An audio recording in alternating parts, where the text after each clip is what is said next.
Hoje eu quero falar a respeito do dízimo como um ato profético que celebra a redenção de Deus na nossa vida. Mas vamos seguir aquela linha de pensamento de que não adianta apenas fazer a coisa certa, mas é importante fazer a coisa certa do jeito certo.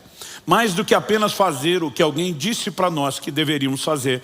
Quando nós entendemos não só que o mesmo Deus que nos mandou fazer nos dá bons motivos para executar, isso significa não que nós estamos colocando à prova o mandamento de Deus, vamos ver se é ou não é confiável, não. Mas nós entendemos que essas explicações, elas têm muito mais impacto na forma como fazemos do que apenas no fato de que os fazemos. Então, eu quero trazer, na verdade, não apenas um ensino e uma instrução bíblica sobre o dízimo. Inevitavelmente, nós vamos ter uma aula bíblica aqui sobre redenção, para poder apresentar o dízimo como um ato que celebra a redenção. Nós vamos entrelaçar muitas coisas e eu vou meio que montar uma espécie de um quebra-cabeça aqui com vocês. Antes de mais nada, eu gostaria que a gente começasse no livro de Hebreus, no capítulo 7. Se você puder, me acompanhe na leitura do verso 1 até o verso 10. Nós vamos ver um texto um pouquinho maior do que o habitual, para aquilo que nós chamamos de um texto inicial. Hebreus capítulo 7, de 1 a 10. O texto sagrado diz assim: porque este Melquisedeque, rei de Salém, sacerdote do Deus Altíssimo, foi ao encontro de Abraão quando este voltava da matança dos reis e o abençoou. Deixa eu fazer uma pausa, uma referência a Gênesis 14, quando Abraão vai resgatar seu sobrinho Ló, que foi levado como prisioneiro de guerra. Esse evento do encontro com Abraão é registrado em Gênesis 14. O texto diz assim, verso 2 agora: foi para ele que Abraão separou o dízimo de tudo. Primeiramente, o nome dele significa rei da justiça, depois também é rei de Salém, ou seja, rei de paz. Sem pai, sem mãe, sem genealogia, ele não teve princípio nem de dias nem fim de existência, mas, feito semelhante ao Filho de Deus, permanece sacerdote para sempre. Vejam como era grande esse a quem Abraão, o patriarca, pagou o dízimo, tirado dos melhores despojos. Ora, os que dentre os filhos de Levi recebem o sacerdócio têm ordem, de acordo com a lei, de recolher os dízimos do povo, ou seja, dos seus irmãos, embora estes sejam descendentes de Abraão. Entretanto, aquele cuja genealogia não se inclui entre os filhos de Levi, recebeu dízimos de Abraão e abençoou aquele que havia recebido as promessas. Evidentemente, não há dúvida de que o inferior é abençoado pelo superior. Aliás, aqui, os que recebem dízimos são homens mortais. Porém, ali, o dízimo foi recebido por aquele de quem se testifica que vive. E por assim dizer, também Levi, que recebe dízimos, pagou-os na pessoa de Abraão. Porque Levi, por assim dizer, já estava no corpo de seu pai Abraão, quando Melquisedeque foi ao encontro desse. Meu Deus, nós declaramos nossa confiança e dependência no Senhor. Suplicamos uma vez mais, não apenas como mera formalidade ou rotina, mas como anseio, ó Deus, do nosso coração. Clamamos que o Senhor nos conduza no entendimento espiritual da Tua palavra. Nós oramos por mais do que informação. Oramos que os olhos do coração sejam iluminados. Oramos por aquela aplicação prática que só o Senhor pode fazer e que a Tua palavra cumpra o propósito pelo qual o Senhor a tem liberado. Nós oramos em nome de Jesus. Amém. Bom, antes de começar, eu quero reconhecer que quando falamos de um assunto como esse, o dízimo, não dá para não reconhecê-lo como um assunto controverso. Controverso até entre os que estudam a Bíblia. O que dizer entre os que mal a estudam? Esse é o tipo de assunto que quando a gente percebe, por exemplo, um vídeo como este, uma mensagem vai ao ar, existe uma milícia digital, que eles normalmente nem ouvem. A gente percebe o vídeo de uma hora e pouco é postado, 5 minutos depois, a pessoa tem todo o comentário sobre aquilo que não ouviu. Mas mesmo entre aqueles que estudam um pouquinho mais, é necessário que a gente consiga ter parâmetros para entender o assunto do dízimo na perspectiva do Novo Testamento. E é por isso que eu estou começando no livro de Hebreus. Na verdade, essa introdução que eu vou fazer merecia ela sozinha ser uma mensagem, e a que eu coloco na sequência deveria ser outra. Mas nós conseguimos ao longo dos outros 3 cultos não se estender tanto, e eu acho que a gente vai conseguir fazer 2 em 1 aqui. Então vamos lá. Primeira coisa que nós precisamos avaliar, eu volta e meia vejo pessoas que atacam a prática do dízimo, e normalmente o argumento principal é: Romanos capítulo 10, verso 4 diz que o fim da lei é Cristo. Por que é que vocês estão pegando o dízimo da lei e colocando no Novo Testamento? Normalmente eu olho para algumas dessas pessoas e digo, que Novo Testamento exatamente você lê? Por quê? Muito de tudo aquilo que é fundamentado da nossa fé, do entendimento da nova aliança que nós temos no Novo, foi construído em cima de toda a revelação do Antigo Testamento. Mesmo aquelas áreas onde houve mudanças, como por exemplo nos ritos cerimoniais da lei, ninguém vai negar que houve mudança de lei. Eu li até o versículo 10, mas se você olhar, por exemplo, o verso 12 de Hebreus 7, está escrito, pois quando se muda o sacerdócio, necessariamente muda também a lei. Então, seja quando estamos falando aqui de graça, quando estamos falando de obediência, a gente sempre volta a ensinar essas coisas. Que a frase, o fim da lei é Cristo, não significa aniquilação de lei. Significa o fim de uma lei específica, que teve a vigência durante um sacerdócio anterior, da antiga aliança, e que quando houve uma mudança de sacerdócio, do sacerdócio de Levi da antiga aliança para o sacerdócio de Cristo, no Novo Testamento, houve mudança de lei. Então Jesus vai dizer, ouviste o que foi dito aos antigos, e ele vai trazer retificações, ampliações, ajustes, eu diria até mesmo explicações, e em algumas vezes ele simplesmente introduz a permanência de algo exatamente da forma como acontecia na lei anterior. O fato de que uma lei que teve a vigência no sacerdócio anterior ter terminado e uma nova ter sido instituída no seu lugar, não significa que essa nova lei tenha que ser fundamentada só em novidades e que nada da lei anterior possa ser implementado na nova. Aliás, quando você estuda o Novo Testamento, não dá para negar que há algumas coisas que elas ganharam o caráter de permanência e continuidade. Por exemplo, Paulo escreve aos Efésios e ele diz, honra teu pai e tua mãe. O mandamento da lei de Moisés, para que tu te vá bem, seja de longa vida sobre a terra. E ele diz para os gentios convertidos da nova aliança, porque esse é o primeiro mandamento seguido de promessa. Isso a gente chama de permanência. Mas também houve revogações, sim. Efésios 2,15 diz que Cristo aboliu na sua carne, a lei dos mandamentos na forma de ordenanças. Então havia muitas ordenanças que eram de caráter cerimonial. Muitas delas foram revogadas. Hoje nós não sacrificamos animais como se fazia no Antigo Testamento. Por quê? Porque vivemos o cumprimento dessas figuras que eram proféticas. Hebreus 10:1 diz que a lei não tinha imagem exata das coisas, tinha sombra de bens vindouros. Então naquilo que a lei em caráter profético anunciava para o futuro e as coisas se cumpriram, agora nós vivemos a materialização das sombras, o cumprimento da tipologia. Por exemplo, o Antigo Testamento determina que a oferta de incenso era um estatuto perpétuo. Estatuto perpétuo é algo irrevogável, que não terá fim. Mas quando chega o Novo Testamento, você não tem mais uma oferta de incenso literal. Mas você tem o livro de Apocalipse dizendo que o incenso são as orações dos santos. Ou seja, o que eles praticavam com o rito cerimonial de queimar incenso, eu e você hoje damos continuidade por meio das nossas orações. Então, você precisa ir olhando o quadro todo. E eu digo às pessoas que quem explica a Bíblia é a própria Bíblia. Ela não tem afirmações conflitantes. Mas normalmente quando você está diante de aparentes contradições, você tem um desafio de interpretação. E a própria Bíblia, ela precisa dar sentido ao seu conteúdo e ao seu texto. Quando Satanás fala para Jesus, pula do pináculo do templo, porque está escrito que Deus vai proteger. Jesus rebate na hora, também está escrito, não tentarás ao Senhor teu Deus. E quando ele diz também está escrito, ele está dizendo alto lá, Satanás. O resto da Bíblia não concorda com essa aplicação em particular que você está fazendo. Então é muito importante que as pessoas atentem para o todo. Infelizmente, muita gente quer discutir o assunto sem considerar o todo. O livro de Hebreus, uma carta escrita para falar da nova aliança, do Novo Testamento e de todas essas mudanças, pega o primeiro texto lá de Gênesis 14, que introduz o dízimo na Bíblia. Em cima dele ele transita para a lei de Moisés, que sacramentou o dízimo como uma expressão de todos e uma ordenança divina. Para depois de tudo isso, simplesmente nos apresentar uma figura de como o dízimo passa da antiga para a nova aliança. Onde está essa figura? O livro de Hebreus, toda a epístola, todos os capítulos, ela segue uma linha de pensamento básica primária. Qual é? Que o sacerdócio de Cristo é superior ao sacerdócio levítico da antiga aliança.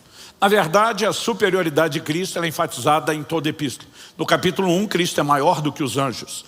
Você chega, por exemplo, no capítulo 3, e você vai ver que Moisés foi fiel na casa de Deus como servo, Cristo como filho, e a ênfase é Jesus ser maior do que Moisés.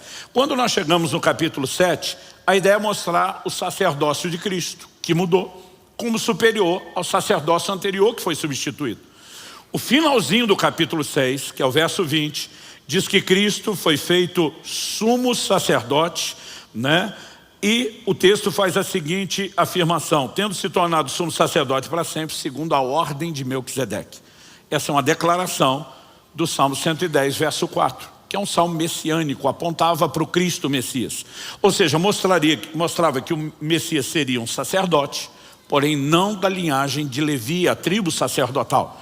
As promessas do Messias é de que ele viria da linhagem de Davi, ou seja, da tribo de Judá, tribo a qual nunca foi confiado o sacerdócio. Então, ele simplesmente apresenta essa afirmação bíblica de que Cristo seria sacerdote de acordo com uma outra ordem sacerdotal e não a de Levi. E a ideia apresentada pelo próprio texto bíblico é segundo a ordem de Melquisedeque. Então, o autor explica que Melquisedeque é feito semelhante ao Filho de Deus. Alguns tentam defender que ele é uma manifestação do próprio Jesus. Para mim, se você é o próprio Jesus, você é ele, não semelhante a ele. Se você é semelhante a ele, você não pode ser ele.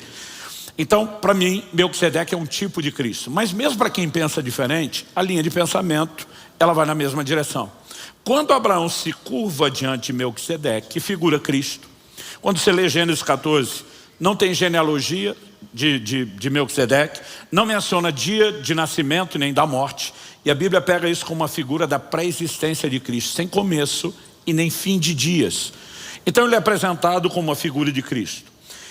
O autor enfatiza, veja como ele era grande, porque o patriarca que tinha as promessas do plano de redenção, em ti serão benditas todas as famílias da terra, se curva diante dele para ser abençoado. E o texto está dizendo que o superior, o maior, abençoa o inferior, o menor. Está dizendo, então o cara era maior que o patriarca Abraão. Mas ele diz, não foi só Abraão que se curvou diante dele. Nos versos 9 e 10, ele diz que Levi, e ele usa a expressão por assim dizer, que estava no corpo, ou as traduções mais literais dizem, nos lombos de Abraão, entregou os dízimos a Melquisedeque. O que é que nós temos aqui? Quem é Levi em relação a Abraão? Levi é o bisneto de Abraão. Abraão, no momento que encontra Melquisedeque, sequer era pai. Isaac, o filho da promessa, nasceria anos depois. Depois que Isaac nasceu, aos 60 anos de idade, apenas, ele vai gerar os gêmeos, Esaú e Jacó. Quando Jacó crescesse e casasse, por sua vez, teria vários filhos homens, mas um deles seria Levi. Portanto, Levi, filho de Jacó, que é filho de Isaac, que é filho de Abraão, era bisneto de Abraão. É lógico, quando Abraão está pagando os dízimos, e a Bíblia diz que ele estava nos seus lombos, não está dizendo que ele está escondido em algum lugar do corpo. Está falando que aquele que viria da sua descendência, da sua linhagem, estava pagando os dízimos. Se você pegar a lógica, então Judá também estava, todo mundo estava. Por que uma ênfase sobre Levi? Porque o texto está pegando a tipologia e está apresentando qual ideia. Chegaria um momento onde a tribo a quem seria confiado o sacerdócio da lei se curvaria diante do novo sacerdote, dizendo, você é maior do que eu, e agora os dízimos que nos foram dados são teus. Exatamente isso que significa o versículo 8. Aliás, aqui os que recebem dízimos são homens mortais. Aqui onde? Na referência de Gênesis e da lei de Moisés. Ele diz, ali, lá em Gênesis 14, aquele de quem se testifica que vive. É uma figura de Cristo. E normalmente eu falo para as pessoas que querem atacar o dízimo no Novo Testamento. Eu digo, Hebreus pega a primeira menção de dízimo, a instituição do dízimo, e traz a figura do sacerdócio anterior se curvando e entregando os dízimos para o novo sacerdócio. Eu pergunto para eles, se isso não é a passagem dos dízimos da velha para a nova aliança, o que é? E a maioria emudece. Eles sequer tentam inventar uma explicação. Porque não há o que discutir diante de um texto como esse. Então assim, eu não tenho um pingo de dúvida de que o dízimo passa para a nova aliança. Como eu disse, nós temos vários critérios. Por exemplo, Jesus revogou algumas coisas com clareza. Você vai vê-lo no Sermão do Monte dizer, ouviste o que foi dito aos antigos. Ame o seu próximo, odeie o inimigo. Odiar o inimigo não era uma permissão, era uma ordem. Fácil de obedecer, mas era uma ordem. Ele diz, eu porém vos digo, mudança de lei. Agora vocês amem os inimigos. Então ele revogou a ordem de odiar o inimigo. Ele diz, agora é para amar. Isso é revogação. Agora, a revogação, ela é clara. Não se estabelece revogação no silêncio ou supondo que há pouca informação. Então, primeira pergunta, Cristo ou os apóstolos, em algum momento falaram revogando o dízimo no Novo Testamento, como fizeram com vários assuntos? Nunca. Então pode descartar a revogação. Você tem coisas que passam da antiga para a nova aliança com uma ampliação. Jesus diz, ouviste o que foi dito aos antigos, não adulterarás. Ele diz, agora eu vou dizer uma coisa para vocês. Qualquer que olhar para uma mulher com intenção impura no coração já adulterou. Ele está dizendo, a ordem de não adulterar não vai ser descartada. Porque há determinados valores que eles simplesmente são transmitidos pela nova lei. Mas ele diz isso aqui agora vem ampliado. Diferente de honrar pai e mãe, que só passou direto e tem a permanência. O dízimo, ele foi ampliado? Não. Ele é só permanência? Eu quero te mostrar que não. Ele é uma figura simbólica, como a que eu falei da oferta de incenso? Também não. O dízimo entra numa categoria que nós chamamos de ajuste. O que houve em termos de ajuste? Não houve ajuste da prática. Houve um ajuste, um alinhamento do propósito. No Antigo Testamento, o dízimo foi dado para sustento de uma tribo sacerdotal, dos ministros de Deus. Então você vai ver Malaquias 3, Deus dizendo, trazei os dízimos à casa do tesouro para que haja mantimento na minha casa. Então normalmente a pessoa dizimava o produto da colheita, dos animais. Algumas coisas eram dadas em dinheiro, mas o grande volume da contribuição não era o dinheiro. Então eles traziam os alimentos, a tribo sacerdotal comia daquilo.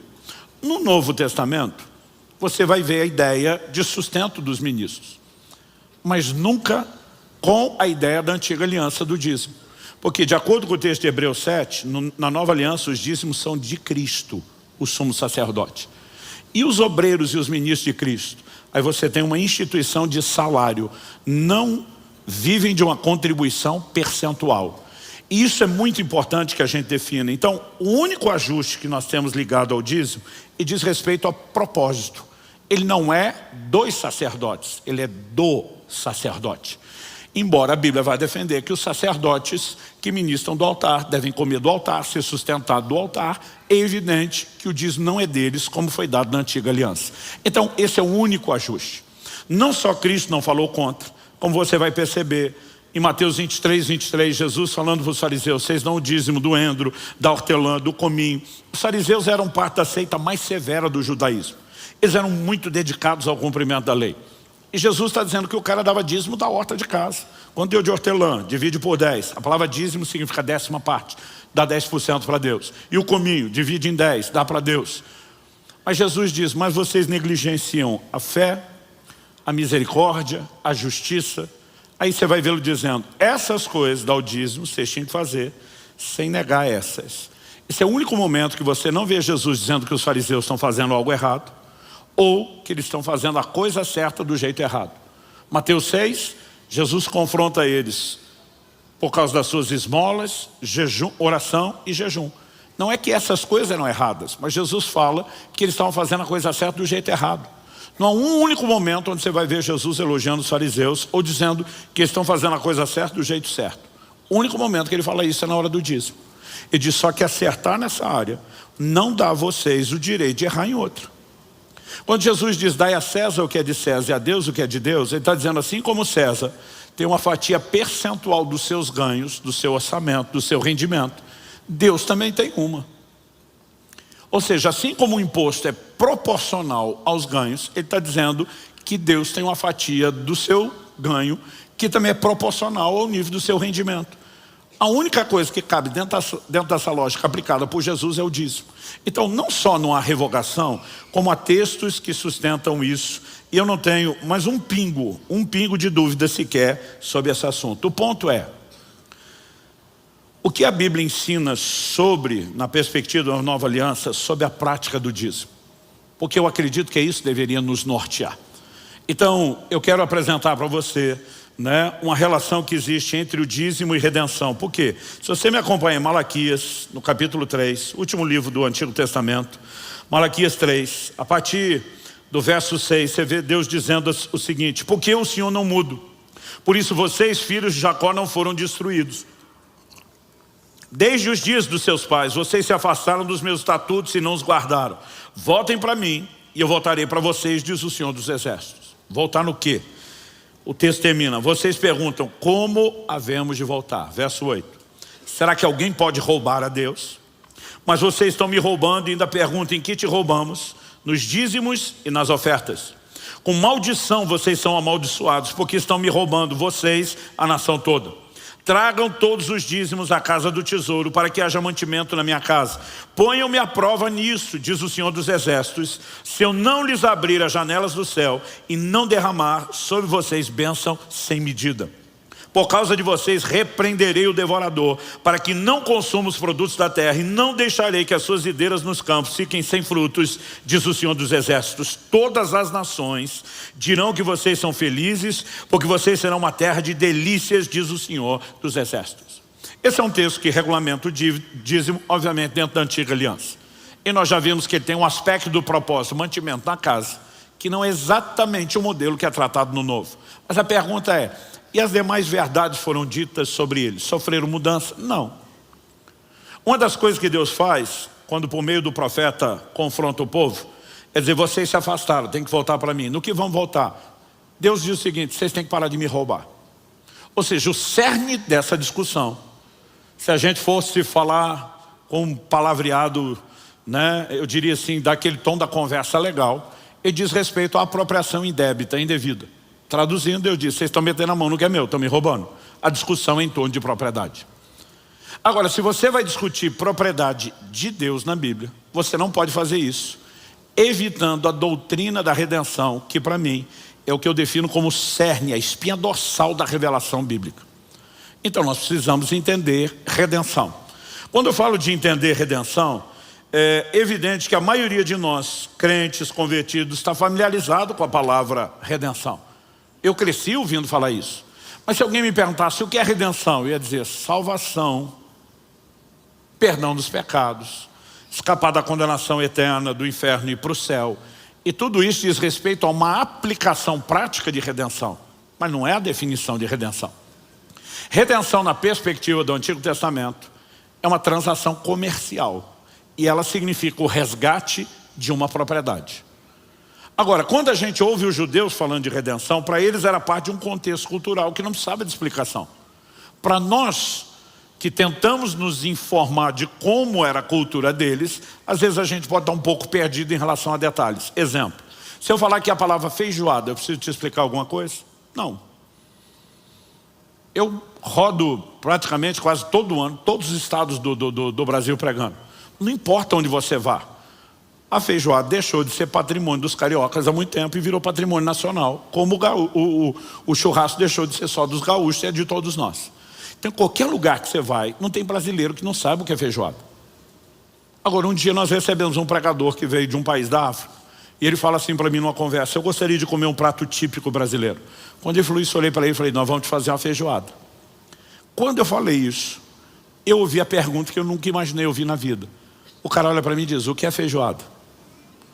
Até porque a conversa era no inglês, a palavra feijoada não cria nenhuma relação com feijão.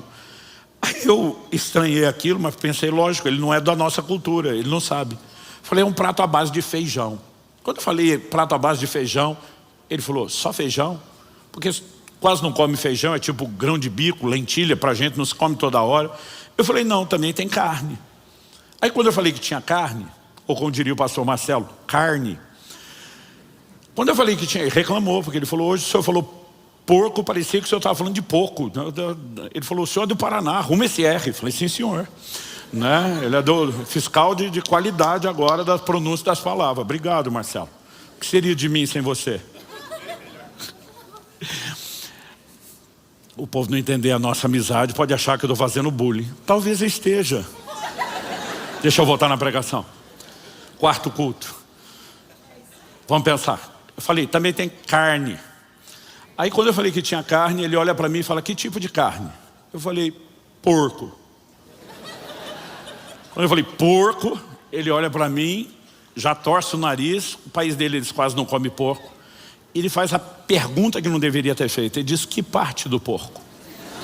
Eu falei, então, é melhor você comer primeiro, depois eu te dou toda a receita. Ele olha para mim e diz, não, me instruíram a não confiar em você. Isso foi há muito tempo atrás, eu era bem moleque, aprontava muito com os amigos e a fama nos precedia. Aí eu falei, não, cara, você vai gostar, nós vamos fazer. Ele falou, eu não vou comer. Graças a Deus não mandei fazer só a feijoada, porque ele não tocou na feijoada. Ele olhava para mim e dizia, não como. E eu brinco que até hoje ele não sabe que ele perdeu o momento profético da visitação de Deus na vida dele. Ele não sabe a bênção que ele jogou fora. Mas aquilo me fez pensar. Falei, feijoada, entre nós do contexto cultural brasileiro, não precisa de explicação. Para o estrangeiro você explica e tem a sensação que não conseguiu explicar direito. Por que eu estou dizendo isso? Enquanto os judeus falavam de redenção entre eles, era a mesma coisa que a gente falar de feijoada. Quando nós os ouvimos falar de redenção, é quase como o pastor lá da África ouvindo a gente falar de feijoada. Então me permita gastar um tempinho e tentar trazer uma aula breve do que é redenção. Eu afirmei antes que é o resgate de uma propriedade, que é uma transação comercial. E eu quero te mostrar isso na Bíblia. Levítico 25 diz assim: se alguém do seu povo empobrecer e vender alguma parte das suas propriedades, então virá o seu resgatador, o seu parente, e resgatará o que esse irmão vendeu. Então nós temos aqui a ideia de um resgate de uma propriedade, que era a aplicação prática de redenção. O livro de Ruth, por exemplo, é uma história de redenção. Como Boaz se torna o resgatador dos bens da família de Noemi, né? Com a qual, obviamente, ele tinha parentesco, porque o texto está dizendo o seu irmão, né? Então havia uma ordem para que a pessoa pudesse se levantar como resgatador. Como você tem na linha de sucessão hereditária, quanto mais próximo o parentesco, né, maior é a prioridade na linha de sucessão. Com o resgate ou a redenção não era diferente. Então vamos pensar numa premissa bíblica que vem desde o Antigo Testamento, continua no Novo, né? Qual é? Nós precisamos entender que Deus não quer dívidas que não sejam honradas. Aliás, o Novo Testamento diz, a ninguém devais coisa alguma a não ser o amor. Obviamente, quando falo de dívida, não falo de compra programada, falo de prazos não honrados. Quando alguém não podia pagar uma dívida, falta de liquidez, de cash, dinheiro na mão para quitar algo, nunca foi desculpa para que algo não se resolvesse. Então, normalmente, a pessoa tinha que abrir mão de coisas que tinha para honrar o compromisso. Então, bens eram dados para a quitação de uma dívida. Não sendo suficiente, entravam as propriedades. Aqui nós vamos falar das terras. E entre os judeus, terra não se transferia de forma permanente, como as nossas transações imobiliárias de hoje. Então, você fez uma escritura de um terreno, de um imóvel, está ali, como a gente chama, papel passado, não tem mais volta. Antigamente não. Por quê? Qual é a lógica que Deus deu para o seu povo? Eu vou dividir a terra prometida em 12 áreas, uma para cada uma das 12 tribos. Cada uma das áreas dada a cada tribo será dividida entre os clãs, as famílias principais. E a terra se transmite em perpetuidade para aquele grupo. Então, por exemplo, uma tribo, e aliás você vai encontrar isso na Bíblia, algumas mulheres da tribo de Manassés, né, eram de um clã onde o pai só teve filhas mulheres, não homens. Elas receberam uma ordem de Deus: vocês não podem se casar com homens das outras tribos, tem que casar na tribo de vocês, porque senão a herança de uma seria transferida para outra tribo de forma perpétua. Então isso não podia acontecer. A cada 50, mas podia vender terra? Podia, mas não em caráter permanente. A cada 50 anos, você vai encontrar em Levítico 25 a definição do ano do jubileu.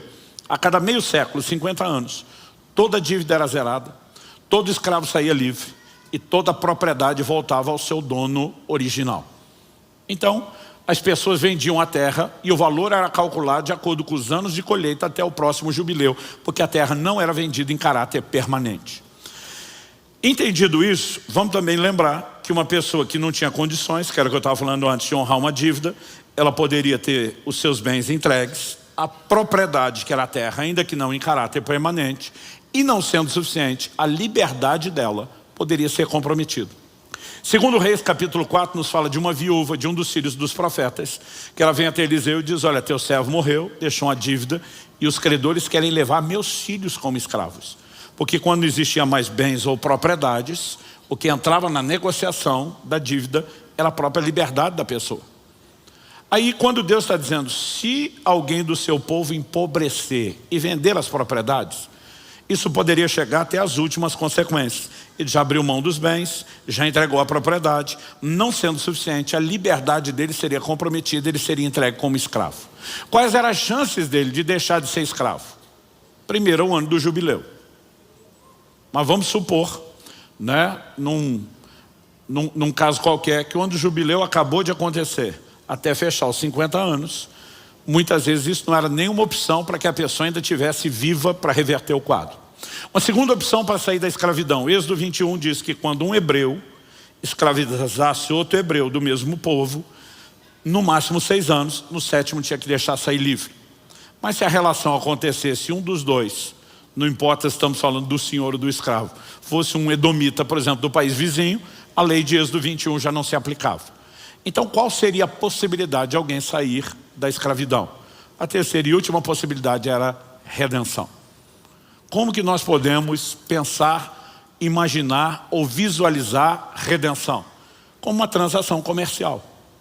Então imagine, por exemplo, que eu tomei um empréstimo de uma determinada pessoa, né, querendo investir, por exemplo, na agricultura e deu tudo errado. Perdi todo o dinheiro.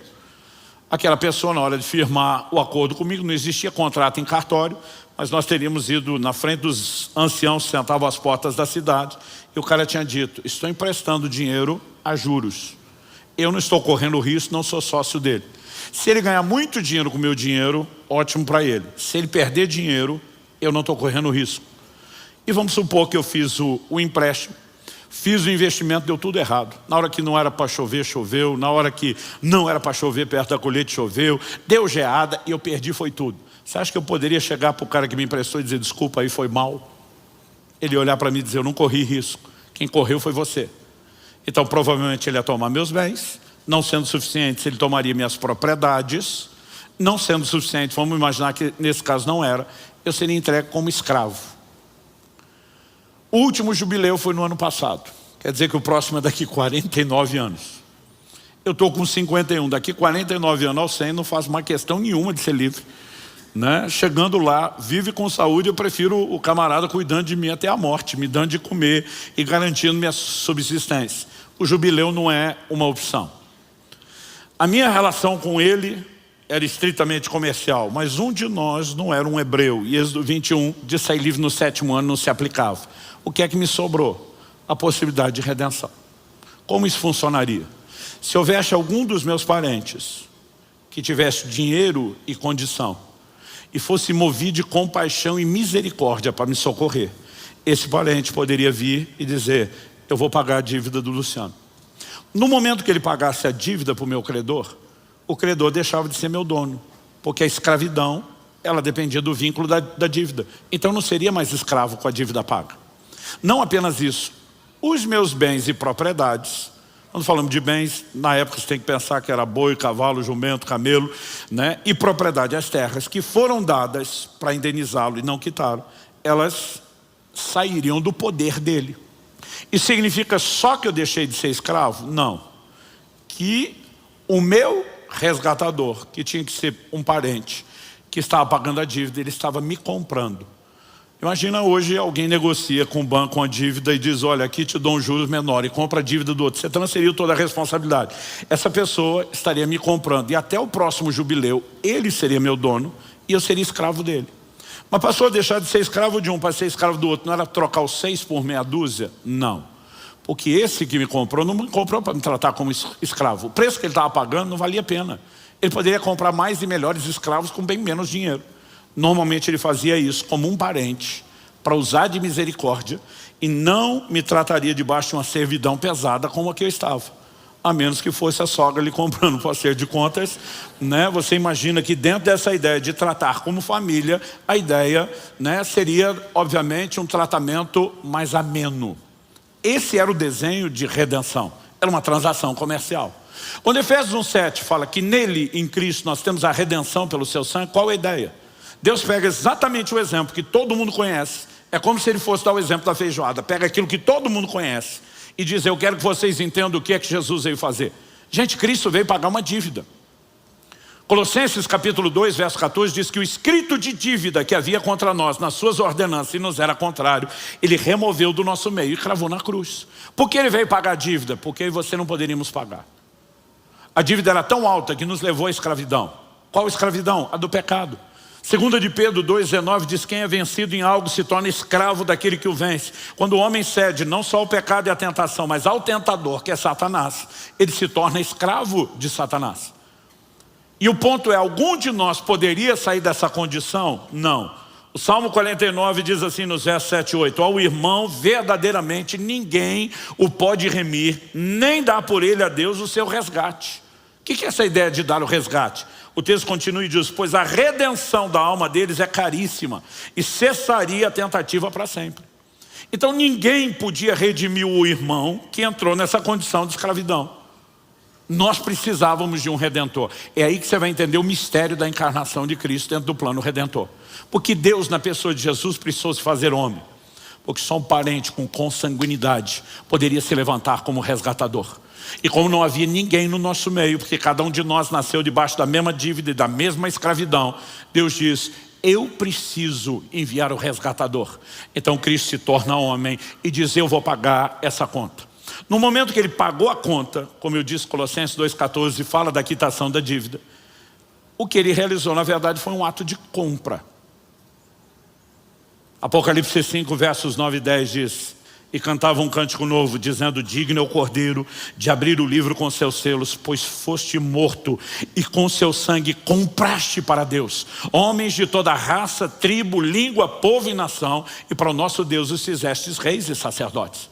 O que Jesus fez na cruz foi pagar uma dívida, e no ato de pagamento de dívida ele nos comprou. Isso significa o quê? Tem crente dizendo: eu era escravo, não sou mais. Digo: não, tu era escravo de Satanás, e de Satanás você não é mais escravo. Mas você não pode dizer que não é escravo, porque na verdade você foi comprado e agora você tem um novo dono. A diferença é que o novo dono não nos trata como escravos, e sim como família.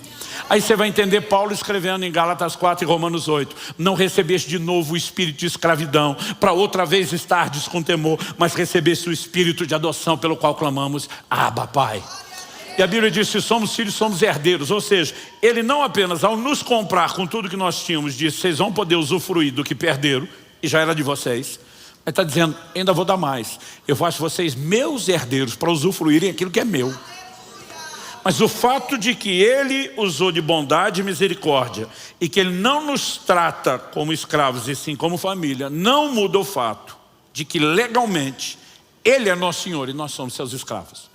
Então você vai ver o mesmo Paulo que diz que nós não estamos com temor debaixo do espírito de escravidão, Paulo dizendo: eu, Paulo, servo. A palavra servo significa escravo de Cristo.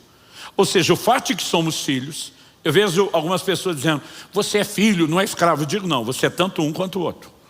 A diferença é que ele te trata como filho e quer que você tenha no mínimo uma consciência de gratidão, de que ele te comprou. E que mesmo não te tratando como escravo, ele tem o direito de ser seu senhor e de ser seu dono. Então, se você entende o que é redenção, você tem que entender a consequência. Qual a consequência ou o resultado? Deus é o nosso dono. Ele nos comprou, ele é dono por direito. Quem está entendendo, diga amém. Então você olha para 1 de Pedro, por exemplo, capítulo 2, verso 9. Vós sois a nação santa, geração eleita, o sacerdócio real, o povo de propriedade exclusiva de Deus. Você é propriedade de Deus. Por que você é propriedade de Deus? Porque Deus te comprou. O apóstolo Paulo fala isso em 1 Coríntios 6. Vocês não sabem que o corpo de vocês é o santuário do Espírito Santo que está em vós, o qual vocês receberam da parte de Deus? E ele pergunta: e que não sois de vós mesmos? A Bíblia está dizendo que você não é de você mesmo, você não é seu dono. Você não é dono do seu corpo, você não é dono nem do seu nariz. Sempre quis falar isso para alguém, não imaginei que ia falar pregando. E eu não sei, eu me sinto tão bem que eu gosto de repetir: você não é dono nem do seu nariz. Então, o que é que Paulo está dizendo? Verso seguinte, ele diz: porque fostes comprados por preço. Por que nós não somos de nós mesmos? Porque alguém nos comprou. Então nós somos do nosso possuidor, daquele que nos comprou. Deus é o dono, nós somos a propriedade. Em Atos 27, 23, Paulo faz, nas palavras do nosso saudoso pastor Francisco, uma das mais belas autointroduções que você vai encontrar na Bíblia. Ele diz assim: o anjo de Deus, de quem eu sou e a quem eu sirvo, esteve comigo. Ele está dizendo: o anjo do Deus de quem eu sou, pertenço. E a quem eu sirvo, sou servo, escravo. Por que eu pertenço a ele? Porque ele me comprou. Quando você entende essa verdade, a perspectiva de vida cristã precisa mudar. Eu me lembro que alguns anos atrás eu estava pregando o evangelho para um senhor. E ele simplesmente olha para mim, ele estava preocupado, era com a parte do bolso, que a gente brinca que é a última que converte. Ele falou: pastor, é verdade que se eu me converter, 10% de tudo que eu tenho e que eu ganho vai ter que ser de Deus, da igreja? Eu falei: não, não é verdade. Ele falou: pastor, não me minta. Eu falei: cara, não posso mentir, eu sou pastor. Ele falou: mas eu sei de fonte segura. Eu falei: quem é fonte segura? Ele falou: gente lá da sua igreja, que diz que vocês falam que 10% do que ganha vai ter que ser de Deus. Eu falei: ó, se você está falando que foi um dos nossos que falou, eu não vou chamar de mentira. Eu vou dizer que é um mal entendido. Ele falou: certeza não tem isso? Eu falei: cara, certeza, diante de Deus, eu te garanto que não tem esse negócio de que 10% vai ser de Deus. Quando ele fez a cara de alívio, eu entrei com os dois pés no peito. Falei: 100% de tudo que você tem vai ganhar vai ser de Deus. Porque Deus não comprou 10% das suas ações, meu querido. Ou a redenção faz dono de tudo, ou em teoria ele não é dono de nada. Então a primeira coisa que nós precisamos entender é redenção e o resultado. As pessoas ficam desconfortáveis, mas de vez em quando eu gosto de perguntar: quanto custa o reino de Deus? E eu gosto de usar a Bíblia para responder: custa tudo que você tem. Mateus capítulo 13, de 44 a 46. Em 3 versículos Jesus conta 2 parábolas. São só roupagens diferentes para falar a mesma verdade. Na primeira ele diz: o reino de Deus é semelhante a um homem que encontra um tesouro escondido no campo. Movido de alegria ele vai e vende tudo o que tem para adquirir o campo. O campo representa o reino. Como que adquire? Vende tudo que tem. Na sequência Jesus fala: o reino de Deus é semelhante a um homem que encontra uma pérola de grande valor, de grande preço. E de novo ele vai dizer: vai, vende tudo que vem, o que tem, para adquirir a pérola. Quanto custa o reino de Deus? Tudo que você tem. Pastor, o senhor está querendo dizer que eu compro minha entrada no reino? Não, meu querido. Você não compra nada, você foi comprado. Só que para reconhecer a legitimidade do ato de compra, você tem que desistir da ideia, da fantasia de que você é dono de alguma coisa. Porque a Bíblia está dizendo que você não é dono de nada, nem do seu corpo, de coisa nenhuma. Então como que entra-se no reino de Deus? Quando você reconhece que pelo direito de compra, Jesus é o dono. Então você vai ver Paulo dizendo em Romanos 10, se no teu coração creres que Deus ressuscitou a Jesus dentre os mortos e com a sua boca confessares a Jesus como Senhor. O que é a palavra Senhor, do grego Kyrios? É uma palavra fraca na língua portuguesa. Fraca porque não expressa a força que tem no original. A gente usa na língua portuguesa o termo senhor para falar de um filho expressando respeito ao pai, sim senhor. Ou alguém na cadeia de comando militar, uma patente inferior respondendo para superior com continência, sim senhor. Mas nem de longe a gente consegue penetrar a ideia de que a palavra senhor era só um escravo que usava para o seu dono, para o seu amo, para o seu possuidor. A Bíblia está dizendo que eu e você temos que confessar Jesus dono das nossas vidas. Senão não tem salvação. Então você só entra no reino quando você reconhece a legitimidade dessa transação, dizendo: o Senhor é meu dono porque me comprou. E se você admite que tem dono e que você não é seu e nada é seu, você abriu mão de tudo que achava que podia ter para entrar no reino de Deus. Mas você não está comprando nada. Você só está reconhecendo que você é que foi comprado. Quem está entendendo, diga amém. Então nós precisamos entender que a compreensão de redenção não vai ajustar só a área de contribuição na nossa vida. Todo o conceito de mordomia, de como cuidamos de tudo que temos, será afetado por isso. Agora, a próxima pergunta, depois de definir o que é redenção, falar do resultado que faz Deus nosso dono, é: como quem entende o que é ser comprado deveria agir? Qual seria o comportamento desse tipo de pessoa? E vamos dar um exemplo claro da Bíblia, que eu digo, é um exemplo na perspectiva mesmo cultural. Em Gênesis 47, se você puder, abra comigo lá. Eu quero ler a partir do verso 13. Enquanto você localiza Gênesis 47, 13, eu quero dar o pano de fundo. José, filho de Jacó, que foi para o Egito, interpreta o sonho do faraó, que sonha com 7 vacas gordas que eram consumidas por 7 vacas magras. Isso está lá no capítulo 40, né? A partir do 40 esses episódios estão registrados. O faraó também sonhou com 7 espigas boas que eram devoradas, engolidas por 7 espigas secas. E o José explica e fala: o sonho é um só. Virão 7 anos de prosperidade, muita prosperidade, como nunca se viu. Mas depois virão 7 anos de fome, de crise econômica, como nunca se viu. E a crise, os 7 anos de crise, a semana de crise, vai liquidar toda e qualquer resquício dos ganhos. E diz: a menos que o rei entenda que Deus não está só mostrando o que vai acontecer, Ele está dando uma revelação seguida de conselho. José olha para o faraó e diz: arrume um bom administrador. que trabalhe com provisionamento nos anos de prosperidade, para que você possa não só sobreviver na crise, mas consolidar o seu império. Ele falou, tudo que você precisa depois dessa informação é de um bom administrador. O faraó olha para José e diz, tu está contratado. Você é o cara que tem o entendimento, a compreensão, o discernimento de tudo isso. E aí José, filho de Jacó, está vivendo o cumprimento de todo o plano de Deus. 7 anos de prosperidade passaram e agora vem o tempo da fome. O texto diz assim, verso 13, não havia alimento em toda a terra, porque a fome era muito grande. Assim o povo do Egito e o povo de Canaã desfaleciam por causa da fome. Então José arrecadou todo o dinheiro, observe a frase, todo o dinheiro que havia na terra do Egito e na terra de Canaã, pelo cereal que comprava, e o recolheu à casa de Faraó. Você consegue imaginar que o dinheiro sumiu, saiu de circulação. Não existia papel moeda, era só moeda mesmo, não existia crédito nem dinheiro eletrônico. Então chega o ponto onde ninguém tem mais dinheiro. José recolheu tudo. Aí o texto continua, verso 15. Quando acabou o dinheiro na terra do Egito e na terra de Canaã, todos os egípcios foram a José e disseram, queremos comida, porque o Senhor nos deixaria morrer em sua presença só porque o dinheiro acabou? José respondeu, verso 16, se vocês não têm dinheiro, traga o seu gado. Em troca do gado eu lhes darei comida. De novo, aquela ideia de que falta de liquidez, cash, grana na mão, não é desculpa para não honrar compromisso. José diz, não tem dinheiro, vamos fazer um escambo, vamos negociar com a troca. Vocês trazem o gado em pagamento, eu entrego comida. E o povo trouxe. Verso 17 diz, então trouxeram o seu gado a José, e ele lhes deu mantimento em troca de cavalos, rebanhos, gado e jumentos. E José o sustentou aquele ano em troca de todo o gado deles. 18. Tendo acabado aquele ano, foram a José no ano seguinte e lhe disseram, não podemos esconder do meu senhor, que o dinheiro acabou, e o meu senhor já é dono dos animais.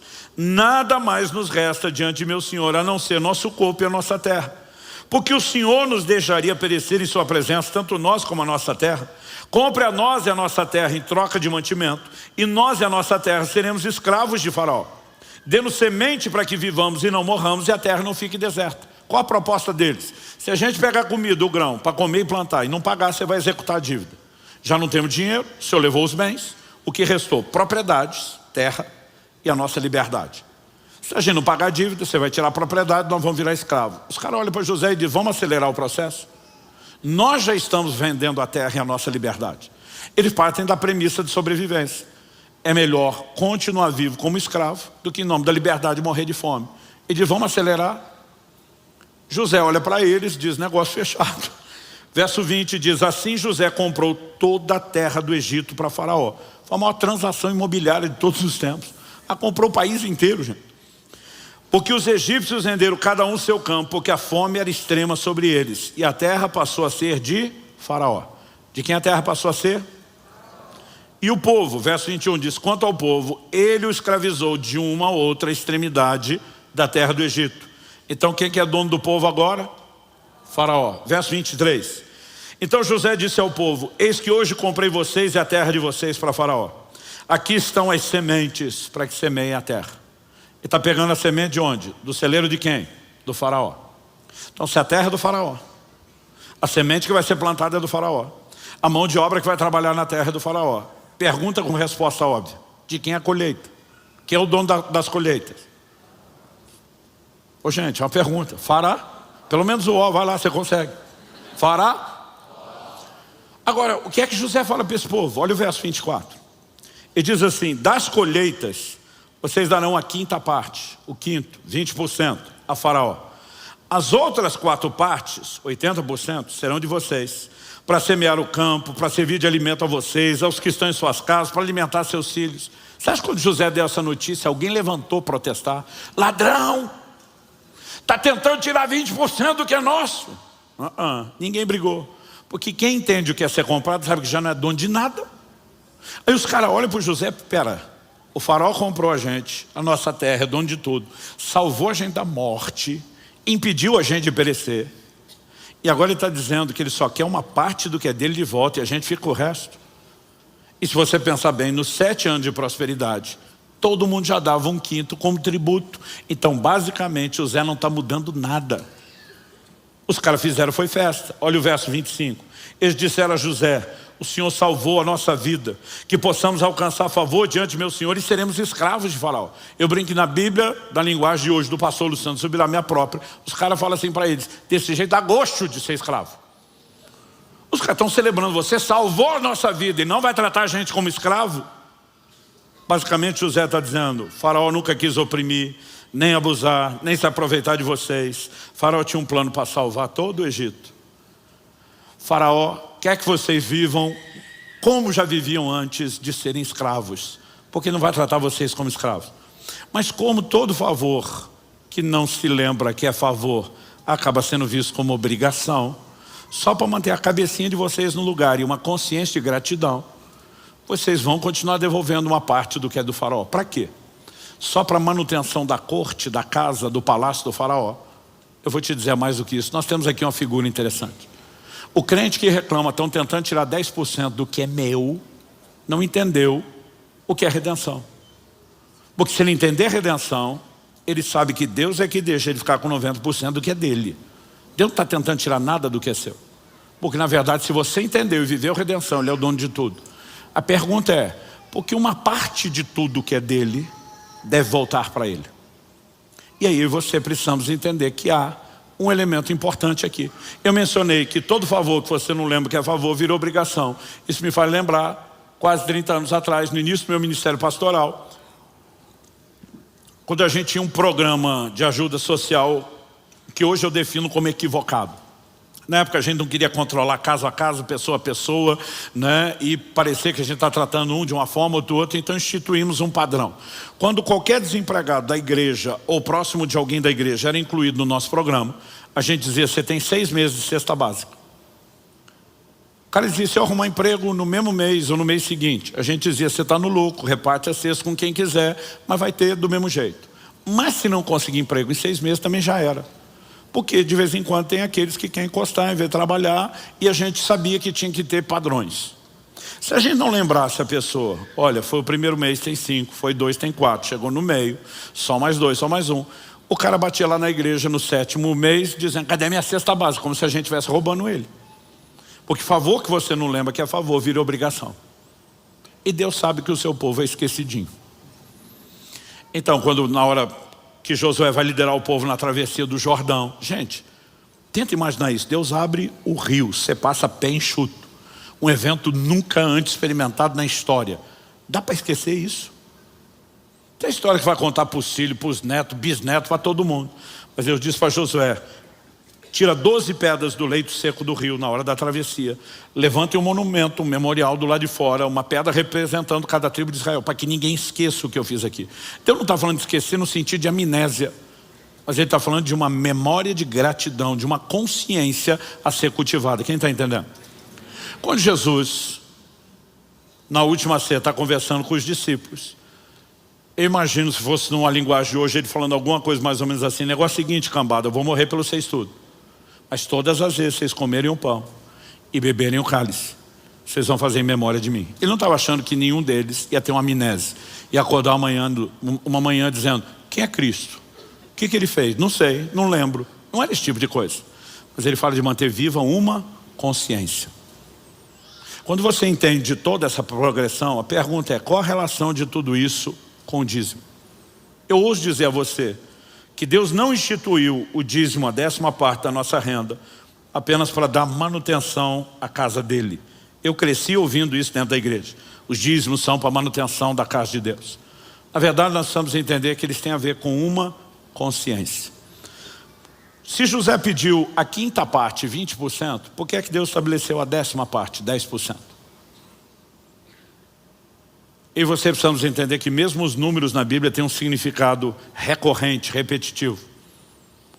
E aí quem estuda dentro da tipologia, especificamente a questão dos números, normalmente você vai ver o seguinte comentário.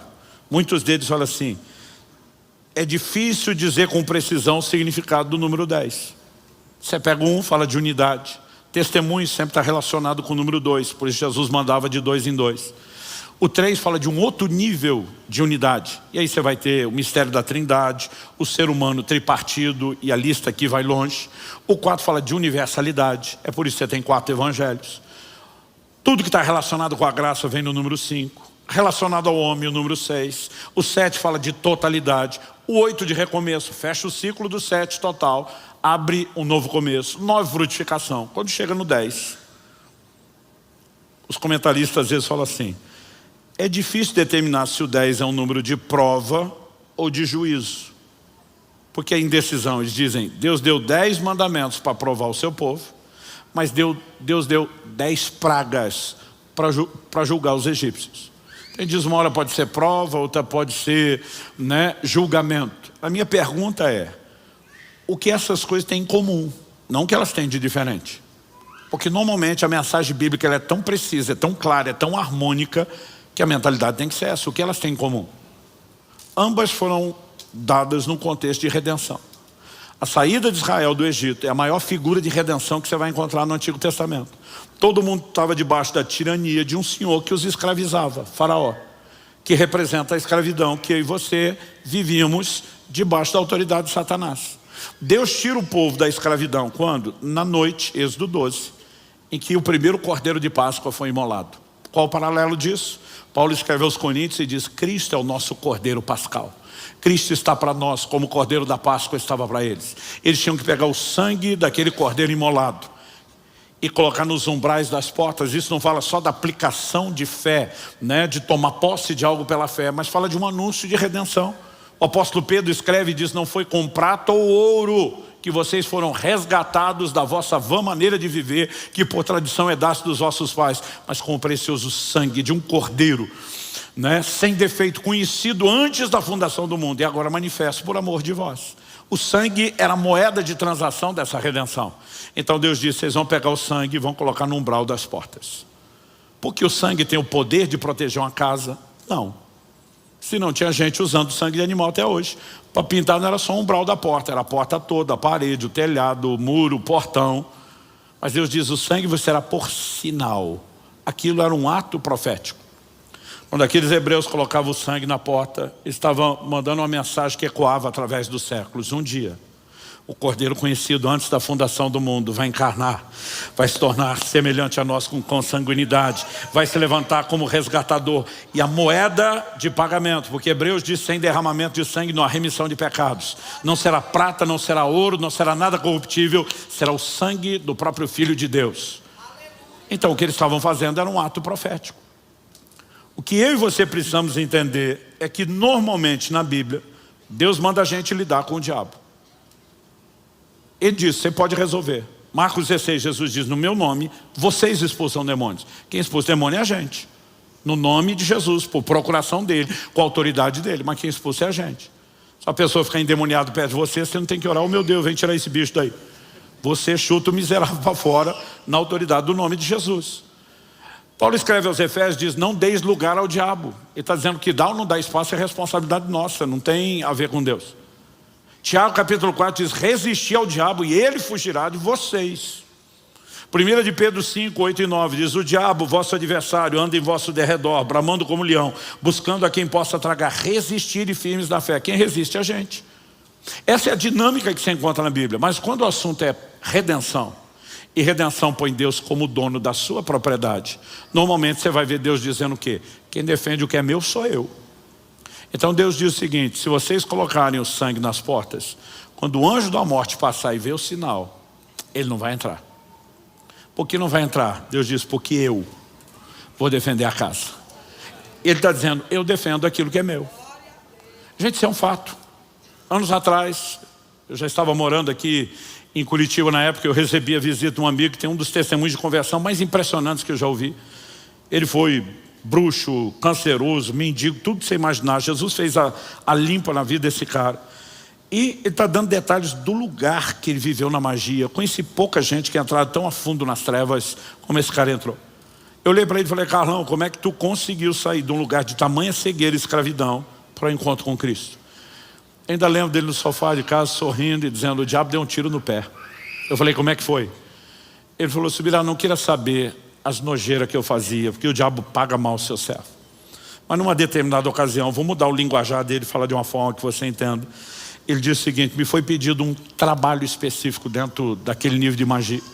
Ele diz, eu tinha que fazer aquilo com um cadáver, um defunto humano, de 15 dias.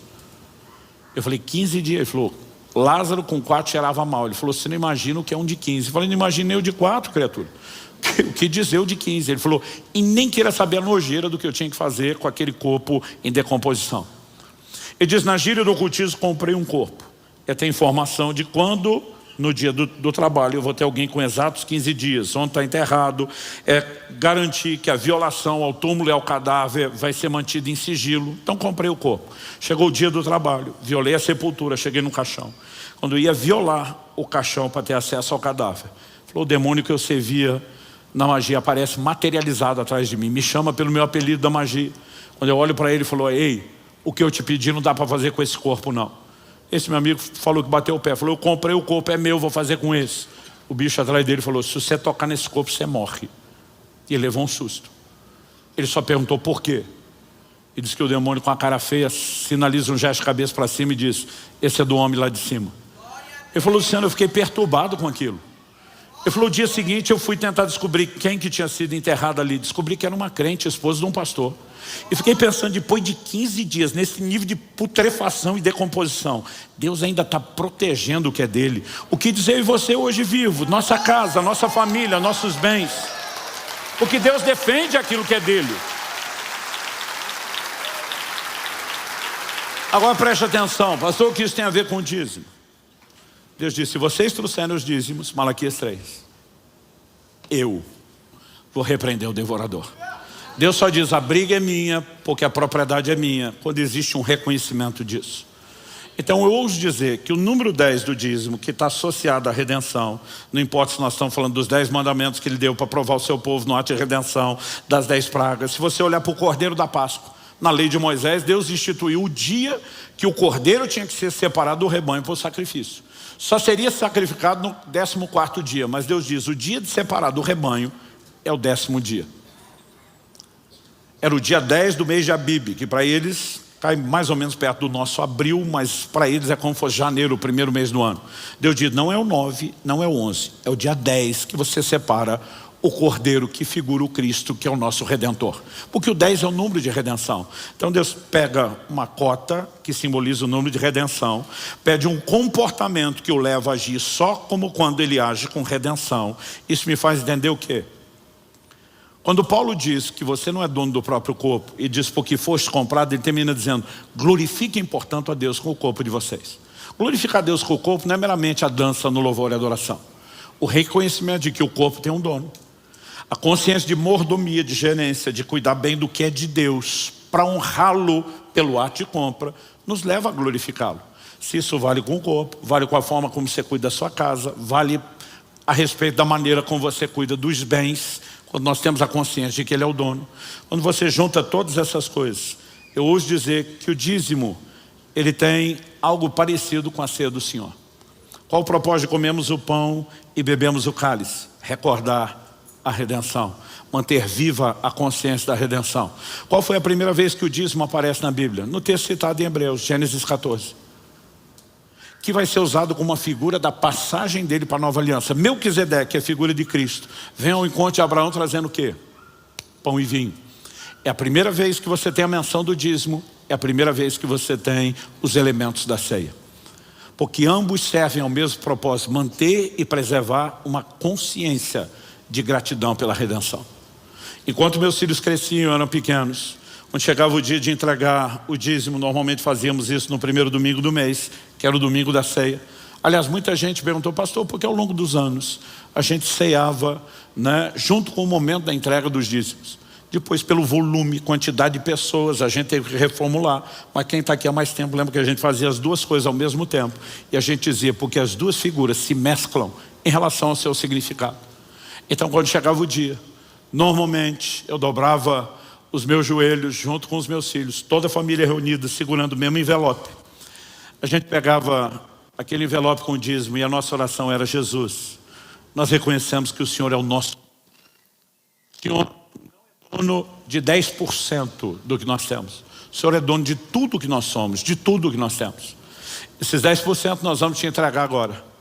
É só uma pequena parte do que é seu que volta para preservar uma consciência de que o Senhor comprou todo o restante. Então, enquanto te exaltamos e te dizemos muito obrigado pelo que o Senhor fez, nós também te pedimos sabedoria para administrar os outros 90, não como se fosse nosso, mas como sendo seus. E sabe o que eu comecei a perceber?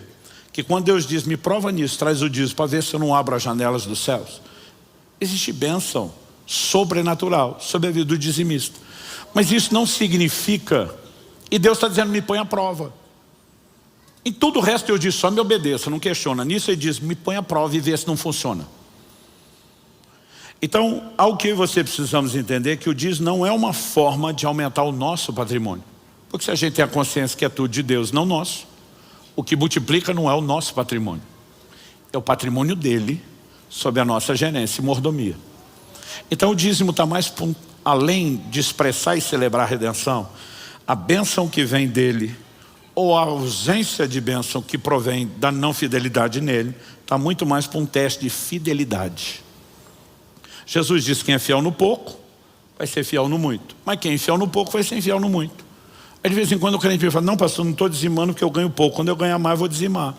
Eu falo na cara dura, eu digo mentira. E tem um que se ofende, está me chamando de mentiroso. Eu falo de mentiroso e de mentido. Porque ao mesmo tempo que você mente, você é um enganado. Quem não dá R$1 de 10, não vai dar 10 de 100, não vai dar 100 de 1000, não vai dar 1000 de 10 mil, não vai dar 10 mil de 100 mil, não vai dar 100 mil de 1 milhão, não vai dar 1 milhão de 10 milhões. Agora, a Bíblia diz que quem é fiel no pouco será sobre o muito. Porque a fidelidade no pouco nos promove para o muito. Como? Não é Deus multiplicando o seu patrimônio. É Deus aumentando ou ampliando a sua mordomia, porque pode confiar em você. Nós precisamos entender isso. Algumas vezes a nossa dinâmica em lidar com Deus nesses assuntos, ela é um tanto quanto controversa. Imagina que você tem um negócio aqui na República Argentina, avenida aqui na frente da igreja, que no bairro é um excelente ponto comercial. Imagina que você tem um ponto de venda e num canto da loja você tem o caixa que trabalha na venda varejo. E no outro canto da loja você tem o caixa que trabalha com a venda por atacado. Aqui o que você tem é venda no CNPJ, distribuição, né? O ganho proporcionalmente é menor, mas o volume de venda é muito maior e o fluxo do dinheiro do seu negócio está aqui. Esses dois funcionários estão trabalhando e o que eles acham que tem no meio deles aqui é só uma lâmpada. Mal sabem eles a tecnologia que tem ali. Você colocou uma lâmpada, que também é uma filmadora, que cobre 360 graus de ângulo, tem infravermelho, filma no escuro. Outro dia alguém falou, pastor, onde é que eu compro a lâmpada? Aí eu falei, não estou brincando, nem existe. Eu imaginei, outro falou, existe. E me mostrou que tem várias opções dessa, né? Mas aqui estou fazendo propaganda. Só imagina, você como dono do negócio, está checando as filmagens de segurança acelerado. E você descobre que o caixa, que trabalha na venda do varejo, todo dia tira um pouco do dinheiro, sem saber que está sendo filmado, bota no bolso e desvia. Ele não fez isso uma, não fez duas, não fez três, está fazendo todo dia. Você checou e conferiu, todo dia ele está fazendo isso. O que você faria? Eu vou te dizer o que eu, como empresário, faria. Botaria ele no olho da rua, por justa causa. Mas isso eu que sou ruim. Você não, porque você é bom. Você olhar e dizer, imagina, ele só deve estar fazendo isso porque ele está precisando. Ele deve ter alguma necessidade. Então você diz, não vou mexer, deixa ele resolver o problema dele. Mas ele não para de te roubar, todo dia ele continua roubando. Aí chega um dia você pensa, a necessidade dele deve ser muito grande. Porque me rouba todo dia e não resolve o problema. E você vê que ele ainda insiste, você pensa, não, ele nunca vai resolver o problema dele aqui nesse caixa, que passa menos dinheiro. Você diz, eu vou promovê-lo para o caixa do atacado, porque aqui corre a grana alta, aqui sim ele vai resolver o seu problema. Você se imagina como empresário fazendo, com perdão da palavra, essa estupidez? É lógico que não. Agora a pergunta é, por que você acha que Deus vai fazer? Imagina uns crentes chorando no pé do altar, dizendo, oh Deus, está dando para viver com essa mixaria não, meu Deus, manda mais, manda mais, manda mais. Eu imagino Deus olhando do céu com vontade de rir e resmungando, crente, tu já me rouba no que você chamou de mixaria, por que é que eu vou lhe dar mais do que é meu? A palavra de Deus diz que Deus vai tirar da conta do ímpio para depositar na conta do justo. Então me ouça com atenção, haverá no tempo do fim uma grande movimentação e transferência de riqueza, mas não vai ser na conta de qualquer justo. Deus está treinando, preparando e forjando mordomos fiéis a que Ele possa confiar recursos que vão financiar a maior colheita de almas de todos os tempos. Então Deus está procurando os bons mordomos a quem Ele possa ampliar a mordomia. A bênção do dízimo não é a multiplicação do seu patrimônio. É o aumento do patrimônio de Deus confiado aos seus cuidados. Se a gente não tiver a visão correta, nós não vamos a lugar nenhum em relação a isso. Para terminar, acho que ainda tem uns minutinhos. Quando nós começamos a comunidade Alcance aqui em Curitiba, primeiro mês, que foi julho de 2005, a gente só reuniu na casa dos pastores Marciano e Adriano, lá na garagem da casa deles. Mas no primeiro domingo de agosto, apesar da igreja existir oficialmente antes dos cultos, das celebrações públicas, a gente teve a primeira reunião no prédio lá da Mato Grosso, da Água Verde. Na época a gente nem tinha alugado o salão, nós alugamos só o prédio do lado, que depois virou para o Ministério Infantil. E eu lembro que nós tivemos 53 pessoas no primeiro culto, então a sala não era muito grande. Então logo a gente deu início. Eu combinei com o pastor almoçar com ele no dia seguinte, a segunda-feira, até porque ele tinha culto domingo e não podia estar conosco. Esse pastor já estava há mais de 30 anos servindo a Deus na cidade. Eu falei para ele: amigão, você é um dos anciãos que se senta às portas da cidade. Para mim seria muito importante, significativo, se você pudesse conhecer o nosso prédio, orar conosco, nos abençoar nesse início de igreja na cidade. Ele hoje está com o senhor, mas nos abençoou muito aqui na casa, o pastor Miguel Piper. Então, na segunda-feira nós almoçamos juntos, eu e a Kelly, ele e a Terry, a esposa. E depois do almoço fomos para a igreja, mostrei as instalações. Falei: ó, estamos de olho no barracão do lado, hora que não couber aqui, né? Já tem uma pré-negociação para a gente ficar com os 2 prédios. Ore conosco. E depois desse momento que para mim era muito significativo para o reino espiritual, quando nós saímos da igreja, Kelly percebeu antes de mim, porque era o lado que ela ia entrar do passageiro, eu estava dirigindo. Alguém tinha arrombado a janela do nosso carro, e não só quebrou o vidro, mas quebrou o vidro para levar o CD player, e o porta-mala estava aberto. A única coisa que a gente percebeu que sumiu, não era manual de carro, nada disso, era o que minha esposa na época chamava de disqueteira. Era uma bolsa que tinha com todos os CDs nossos de louvor e adoração, que a gente tocava ali. Na época essa mídia física era cara, você comprava um CD de cada vez, não tinha essa facilidade do streaming. E eu não sabia o que doía mais. Eu pensava quanto custava o CD player, eu pensava nos CDs que nós perdemos, mas eu pensava no vidro. Meu carro era um carro mais velho, mas era um carro importado. Eu pensava: não vai ter vídeo de reposição, eu vou ter que achar isso em ferro velho, vai dar trabalho, vai custar dinheiro. E a primeira coisa que me deu foi o desgosto de olhar e imaginar toda aquela cena. Mas de repente, no meio daquele desgosto inicial, eu lembrei, falei: peraí, nada disso é meu, é tudo de Deus. E a hora que eu lembrei, eu olhei para cima e falei para Deus em voz alta: você ouviu o que fizeram com o seu carro? Falei para ele: eu não sei o que é que o senhor vai fazer a respeito, porque o senhor é o dono, é o senhor, é você que decide. Mas se fosse eu, ia para cima dos miseráveis, acabava com a raça deles. Mudei a estação de rádio, joguei para outra sintonia, falei: diabo, se você não estiver me ouvindo, algum demônio fofoqueiro vai te levar a mensagem. Eu falei: eu quase joguei o seu jogo, eu estava começando a me entristecer, me desgostar com isso, porque por um instante você quase me levou a acreditar que esse carro era meu. Mas não é. Eu sei que não é, você sabe que não é. E você sabe quem é o dono. Você sabe com quem que você se meteu. Na boa, eu acho que tu está lascado. Eu não sei o que o dono vai fazer, porque é ele que decide. Se fosse eu, ia para cima de tu, miserável. Eu acho que ele vai. Se tem alguém aqui que vai ficar no prejuízo, não sou eu, é você. Eu falei para ele: vou aguardar ansiosamente os próximos dias para rir na sua cara, miserável. Fomos dali, passamos direto na escola, pegar os filhos na escola. Israel ainda um toquinho de gente. Quando ele perguntou: o que é esses vidros no chão, né? E quando a gente contou o que aconteceu, a primeira pergunta dele: pai, nós fizemos alguma coisa errada?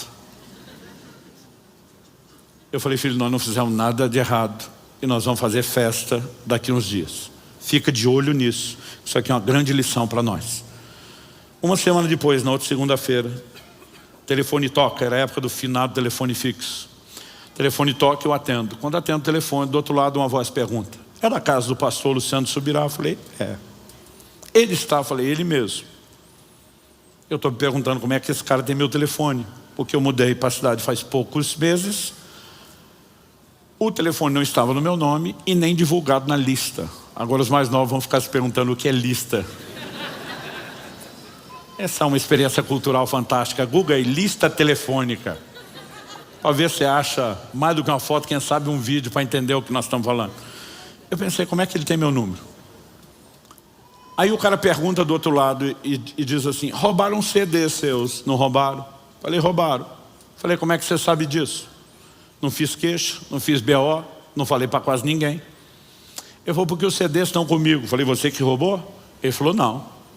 Eu sou um policial, demos uma batida numa favela, recuperamos vários materiais roubados, no meio de tudo isso tem esses CDs. Falei, como é que você sabe que é meu?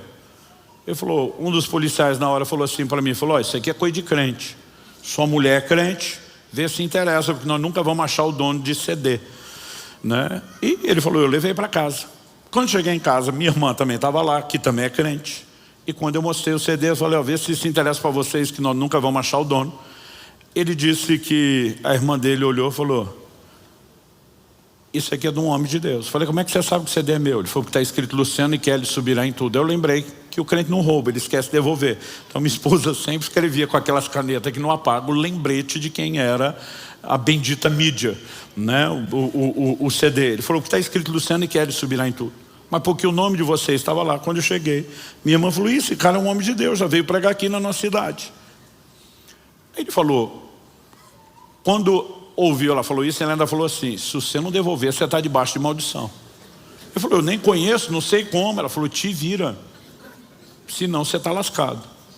Eu falei, bati o seu nome na internet, apareceu que o senhor pregou numa igreja aqui em Curitiba, liguei para eles para deixar lá, para ver se eles faziam contato com você.